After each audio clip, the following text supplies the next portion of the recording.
Xesús San Luís Romero naceu o 9 de setembro de 1872 no concello de Carballo. A súa historia é a dun obreiro, a dun político, a dun poeta e dramaturgo, a de quen sufriu o cárcere polas súas ideas. A historia dun home republicano, galeguista e progresista que non quedou nin quieto nin calado.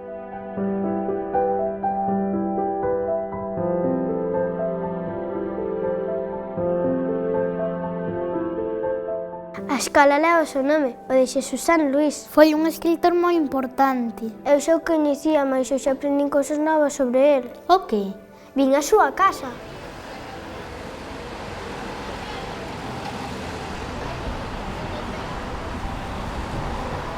San Luís Romero é fillo de Carballo, non? É fillo de unha xente que veu de Noia. De Noia sabemos que tiña unha importancia moi grande no curtido, non? Os zapateiros, non? Todo eso, e os seus pais eran deste gremio, e instalanse en Carballo, e non é unha casualidade, porque Carballo, na segunda metade do século XIX, colliu un auxe moi grande e atrae a moitísima inmigración, tanto galega, incluso como do exterior. Tivemos a sorte que nacera en Carballo. Eu, ademais, según contaron meus pais, vivín na casa do lado onde naceu el, circunstancias biolóxicas. Eu, durante pouco tempo, el viviu algún tempo máis entre nós, pero físicamente non o cheguei a coñecer, porque el xa despois foise para Santiago de Compostela, e o que sí coñecemos a súa obra, non, o seu legado. E para un pobo como Carballo, que ademais necesita referentes permanentes, San Luís Romero é un referente actual.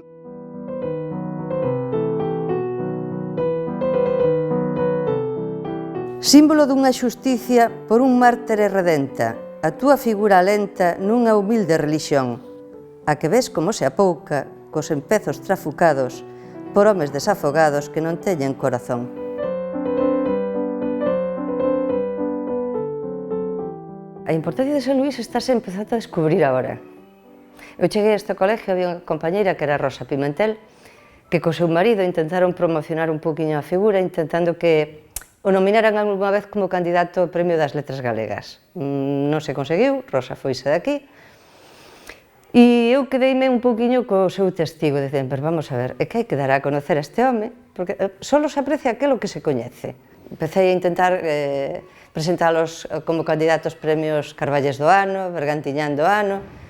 Non o conseguín, pero polo menos a nivel político deberonse concienciar un pouquiño, e entonces fixéronlle o aniversario polo libro de O Fidalgo. Ora estamos celebrando o seu aniversario de nacemento, 150 anos. Estás impulsando un pouquiño máis a figura, cousa que nos complace moito.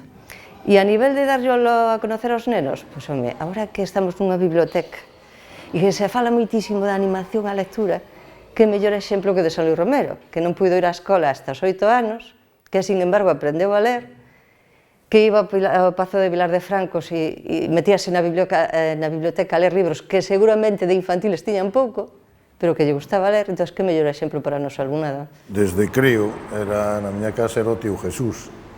O que pasa que, bueno, eu nací no 52, el morreu no 66, bueno, aos 8 anos o seu sobrinho, que era meu pai, morreu, entonces aí xa non recordo nada del máis que, bueno, despois que miñou unha tía miña, outra sobrinha del, que sí, tamén sempre falaba disso do tío Jesús, bueno, da súa vida, nos contaba a súa vida, non? Que había estudiado, que estaba en Santiago, que, bueno, as cousas todas del, da súa vida, de que desde crío, o viaxe a América, a volta, en fin, eran cousas, pero eu era un crío, claro, non o cheguei a, creo que de pequeno, pero eu non me acordo del. Xesús foi tamén fillo da emigración. Con 20 anos, instálase na Arxentina, onde colabora co xornal El Eco de Galicia baixo o pseudónimo O Mozo Bergantiñán. Tamén escribirá monólogos como O Xastra Aproveitado ou Pra que me namorei. 10 anos despois, en 1902, regresa a Galiza. Hai que pensar que os centros galegos de América nacen en 1879, tanto de Montevideo como de Cuba, como o de Buenos Aires, e aí ten unha vida moi activa. E está en contacto continuo con Galicia. Nun deses anos, 1901, 1902, ven a Galicia pensando que veñen simplemente a facer unha visita, a estar ca familia, etc. Pero é cando toma xa a decisión de quedarse, e bota uns anos en Carballo hasta que decide instalarse nunha medida definitiva nun pequeno obradoiro que ten en Santiago de Compostela. E aí é onde vai comenzar tamén, paralelamente, esa vida, digamos, profesional, unha vida moi activa dentro do campo republicano, do campo galeguista.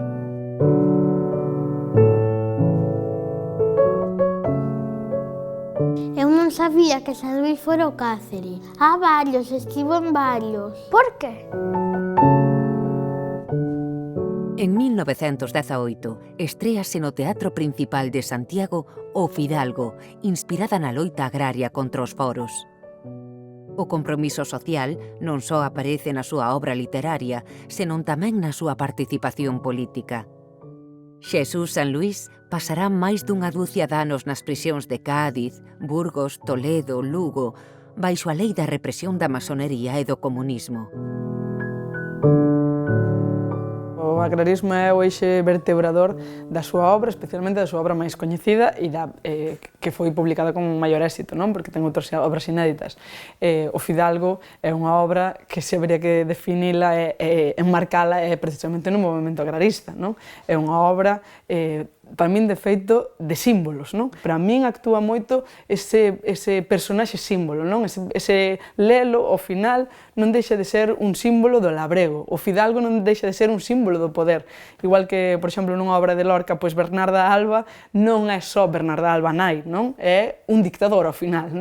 É fácil facer unha transferencia de quen pode ser esa figura de poder. Eu penso que no Fidalgo unha das claves de lectura para min que me achegou ou que me aportou esa, non sei se chamarlle madurez, pero esa certa superación da adolescencia foi precisamente esta clave simbólica. Eu creo que gran valor da obra é precisamente ese simbolismo que encerra nos personaxes, que non son tanto mellor o personaxe en sí, que tamén, sino o que representa ese personaxe, como Xaquín, que representa case un país, porque Xaquín é case a figura de Galicia.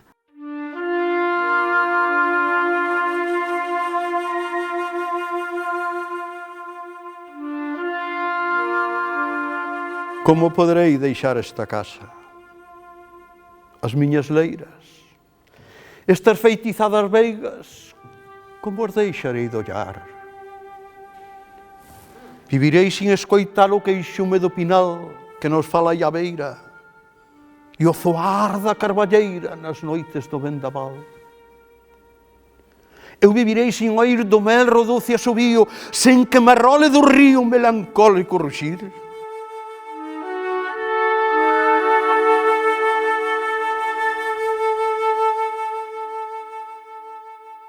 Na nosa parroquia de Bugallido, no concello de Ames, a tradición do teatro ven desde moitísimos anos atrás. Tivemos a sorte que no ano 71-72 chegou á parroquia un crego, don Antonio Santomil, que era un gran aficionado ao teatro, entre outras cousas, fixo unha coral tamén. Pero con respecto ao teatro, pois, como daquela a diversión era pouca, se quentaba o sol, xogabas ao fútbol, se chovía, íbanos a ensayar unha obra de teatro que o crego se encargaba de xuntarnos. E daí empezou unha gran afición ao teatro que anteriormente, moitos antepasados xa faleceron, xa fixeran obras grandes ali, incluso Fidalgo. Pero xa empezamos con moitas obras, sainetes, pequerrechos, que para ir metendo a xente máis animada, que non se aburrira tanto. Dos vellos non deben namorarse, ata o recluta cantor, o enterro barato, meus pais, etc. Ata que no ano 75, aproximadamente, pois faláronnos de facer a obra do Fidalgo.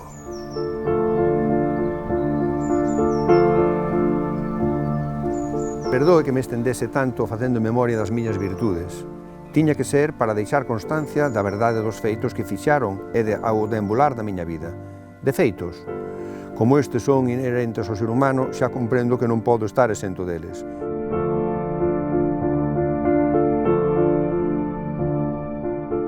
Na súa obra, e sobre todo no tótem da súa escritura, que é o Fidalgo, pois precisamente plantexaba as relacións de desigualdade que había entre os poderosos e a xente humilde, que el, ademais, como zapateiro poeta, que así se definía, pois intentaba defender os do seu estatus social, e ademais en esa obra, que ademais está en poesía, é unha obra poética, pois claramente ten unha actitude moi anticaciquil.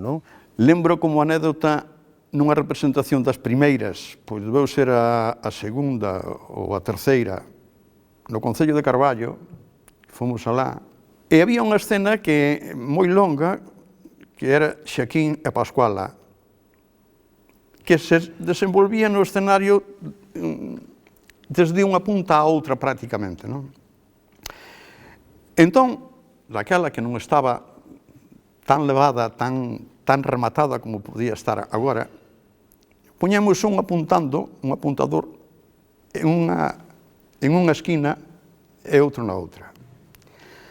Cando chegou un momento da escena de que a emoción invadía os actores ou as actrices, un que estaba apuntando en unha esquina, caíanlle as báguas no guión que estaba apuntando.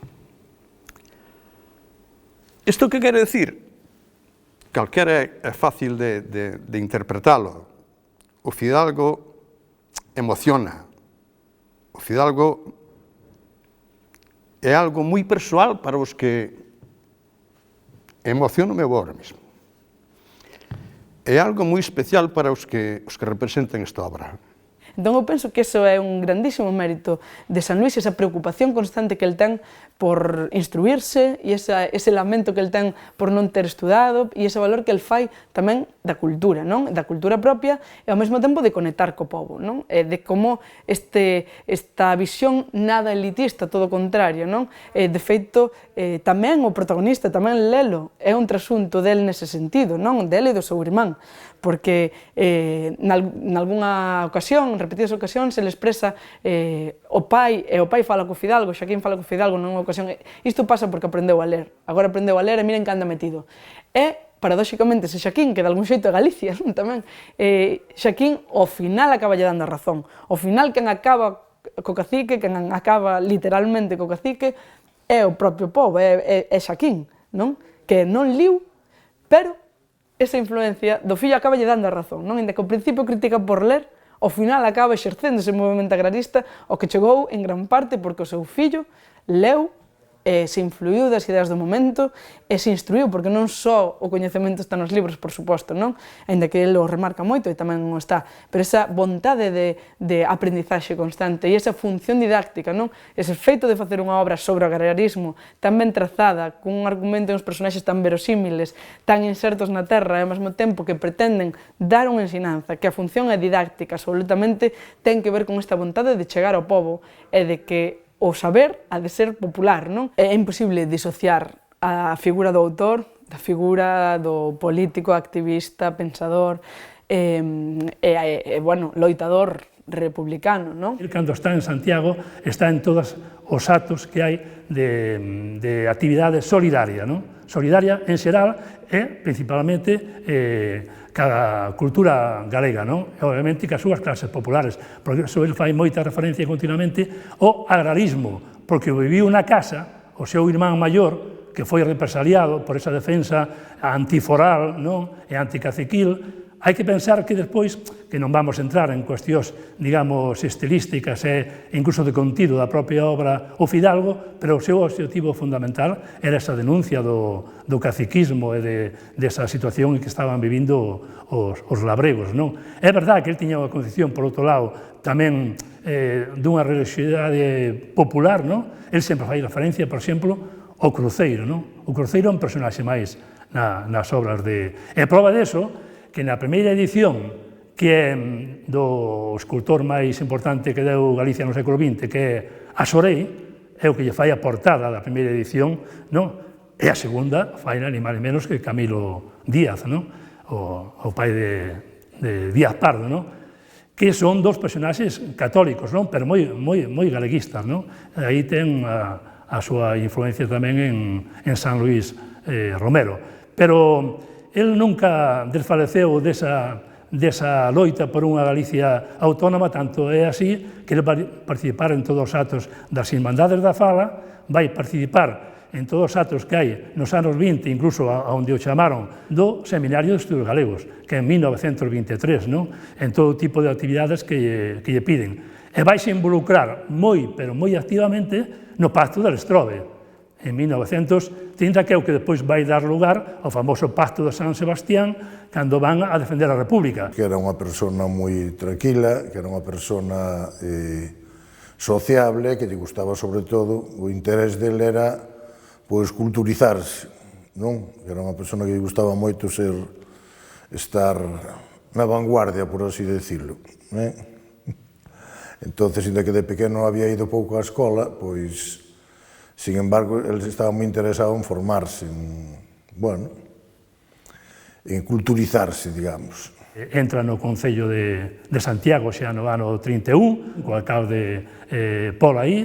Está aí tamén un personaxe importante que traballaba ali, que é Arturo Cuadrado, tamén moi amigo del, outro personaxe importante na cultura galega. E incluso, despois, máis tarde, cando era o 36, ele involúcrase. Houve un momento que iba a ser o candidato da Fronte Popular á alcaldía de Santiago, non? Era un dos que se barallaba, non? Incluso ele mesmo ten comentado eso, que despois finalmente foi Ángel Casal, non? Que é un personaxe importante dentro da cultura galega, non? Depois ele tamén ten outras ponlas na súa ideoloxía. El era masón, e cando depois ven o conflito no ano 36, que non o fusilan de milagro ao principio de todo, méteno na cadea, métenlle multas, méteno na cadea, e anda por España adiante por diversas cadeas, dende Cádiz, dende Burgos, non recordo ben se era Soria ou Ávila, depois incluso volve a Lugo, pero depois volvenlle a meter máis anos. Hai a lei de represión da masonería ou comunismo, e volvenlle a meter outra vez varios anos máis, non?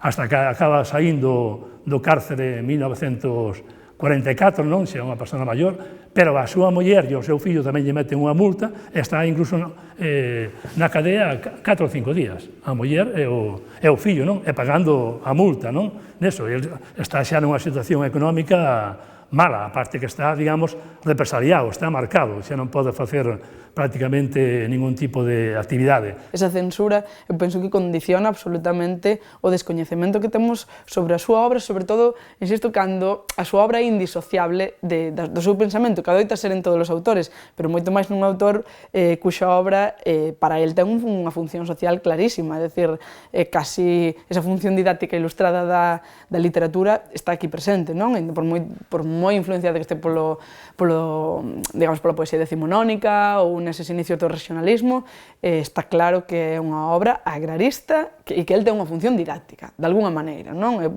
Percibo moito, non? Parece casi eses autores ilustrados, non? Cuxa concepción da literatura é tamén didáctica. Entón, claro, se eu pretendo, ademais, concienciar ao pobo, o perigo de desaparición é maior, evidentemente, non? É un influencer agrarista, de alguma maneira. Tras a morte da súa muller Manuela Iglesias, Xesús comeza a pasar longas tempadas na casa da súa filla Dolores no concello de Touro. Segue escribindo, mas xa ninguén lle publica a súa obra. Deixa moitos libros inéditos.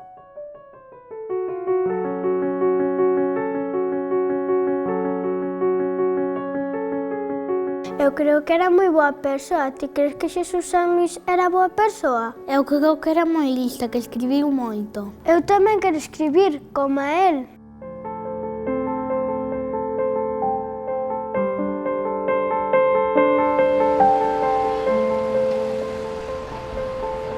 Non tes confianza moita en min? Teño. Pois falar todo debes, que entre nós non ten por que haber sagredos. Ti para min, Pascuala, telos. Eu para ti, válame Deus. Nos 8 anos de casada non che oín lelo un reproche. A súa obra de teatro, pois, ten aínda, hoxe en día, bastante de actualidade que nos axudan a explicar aquel contexto galego de finais do XIX e comezo dos anos 20, e a súa obra poética ten moitísimo interés, non? Valor da obriña? Non. Simpatía ao viciño modesto que acertou a plasmar nela as ansias da nosa terra.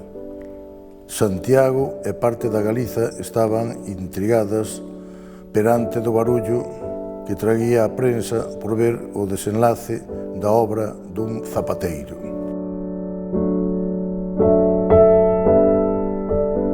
Eu creo que todo o que sea cultura se debe de transmitir, que despois cada un lle guste ou non lle guste, bueno, as súas obras ou non lle guste, pero eu creo que se debe de transmitir todo o que sea cultura.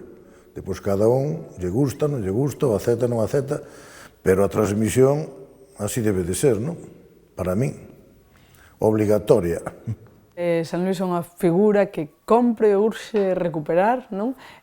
Tanto pola, como viña dicindo, non? Pola súa vertente política de acción inmediata na sociedade, como polo seu legado literario, que non é extenso, pero sí moi interesante. Sobre todo porque tamén retrata unha época, non? Eu penso que o Fidalgo, de algún xeito, é unha fotografía dese agrarismo e, por suposto, de Bergantiños, non? Desde a raíz somos universais.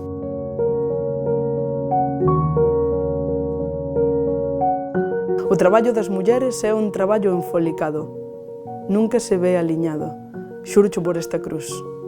Aínda hai homes como o meu, cheo de andar de vixiare, que cando me queixo eu déceme. O traballo teu vai co vento e ben co aire. Algúns homes bo formento. Leve do estaque escachela. Adiós. Adiós, Carmela.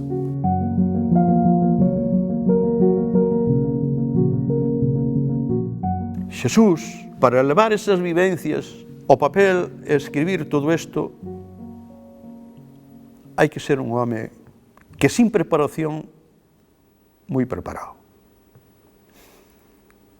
Hai que buscarlle todos os secretos que podera ter cada vivencia que tiña e sacalos á luz e escribilos no papel. Xesús, que Dios o teña na gloria, e nós acordarémonos del.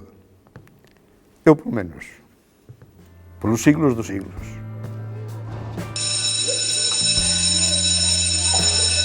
O legado de Xesús San Luís ten as súas raíces en Carballo, mais as polas chegan xa a todo o noso país.